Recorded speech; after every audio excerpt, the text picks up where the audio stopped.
I hope you guys are fine and doing well. Now this is our I think fourth tutorial, and in this tutorial we're gonna study about multi-dimensional arrays, how to access them, how to view them in the browser. And one thing I'm gonna tell you is that there are a lot of array methods, which we're gonna study in the upcoming tutorial. Which we can perform some functions, there are built-in functions used to process arrays, and we're gonna use them in the upcoming tutorial, hopefully. But in this tutorial we're gonna do multi-dimensional arrays. So let's dig right into it. This is a single-dimensional array of, let me backspace it. So multi-dimensional arrays are a little bit different than a single-dimensional array.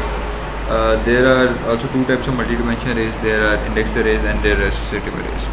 So let me first talk about index arrays. These are the simple arrays: indexed, multi, array. So you get the point. And here we have it. So let's make an array, a multi-dimensional array. We'll name it like what do we name it? Like multi-array. That's a good name. And put 2 column here, not 1 but 2. And here we get a name of footballers like Messi. We get it. Here we have is Neymar, and here we have is Ronaldo, and let me put another. So you can have Ozil there, another footballer, and you can have Cruz, you can have Benzema.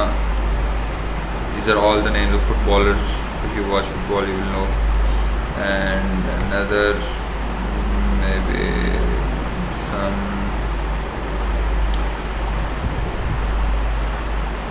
Marcelo, Pogba. These are all the names of footballers. And lastly I'm gonna name one Vardy. And here we go. These are all the names of footballers. So this is how a multi-dimensional array look like. There is this array, and this array. So if you're gonna access Messi from a multi-dimensional array, you're gonna do it like, first of all let me tell you that this is at index 0, this is at index 1, and this is at index 2. Okay, so this is at index 0, this is at index 1, and this is at index 2. So to access them we'll do something like that. I'm gonna access Messi, multi array, and we're gonna access 0 and 0, because this whole array is at index 0, and in this array Messi is at index 0, Neymar is at index 1, and Ronaldo is at index 2. So this should give me Messi. I hope so it will. And here I have echoed out, and here it's Messi. So you can see it. If I wanna print Ozil, maybe it's 1 and it's 1, it's 1 and 0, sorry, because this is at index 1, and inside this array Ozil is at index 0. So 1 0 10, which is his number also. And here we go, Ozil, my footballer. And to print Benzema we get 1 2 12, okay, 12, and here we get Benzema. So this is multi-dimensional array, very easy. You can store large amount of data, and you can go through all this data using loops. But since we haven't covered loops, but when we will cover loops we will discuss all loops, and we will access all the data in array using loops, but since we haven't studied loops yet, so don't worry, we will do and we will assess it. So this is indexed array, indexed multi-dimensional array. So I will just comment it out here. Here we go. I will comment it out. And here.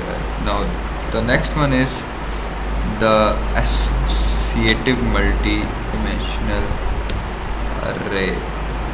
So I will copy this and paste it here. So multi-dimensional array, we have to give a, I will just, 2 columns are enough because you have to give the key as well. And so here we get key as m to Messi equal sign greater than sign, n key to Neymar equal sign greater than sign. Since this is string, so that's why we're using these keys, and that's why we're using this, we're embedding it inside these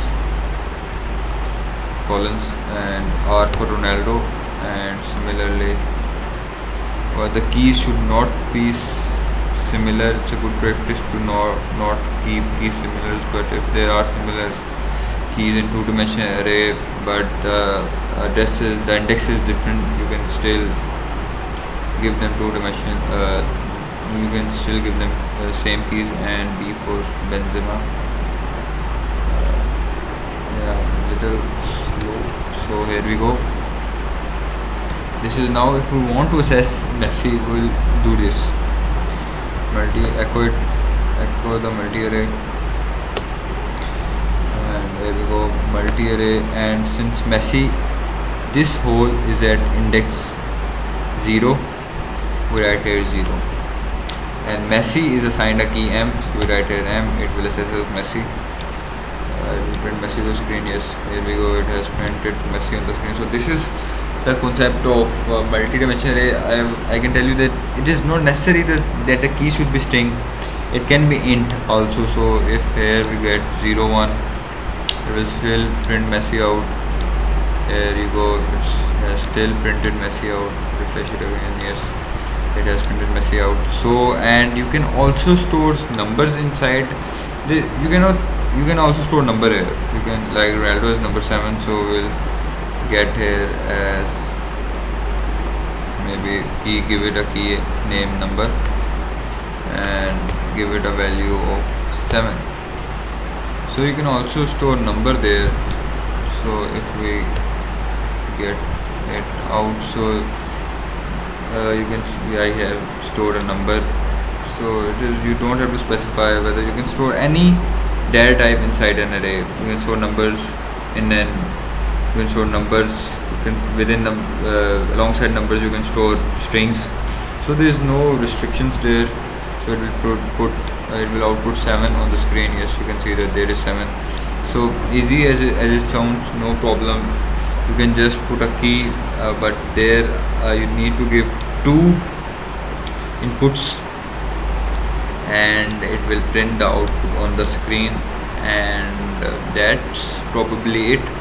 We have covered indexed array, we have also covered associative array. Now in the next section we are gonna study about different methods we can apply, different indefined methods we can apply to arrays to make our life a lot easier. So thanks for watching. Please subscribe for more videos and keep watching MU Teaches. Thank you for watching. Goodbye.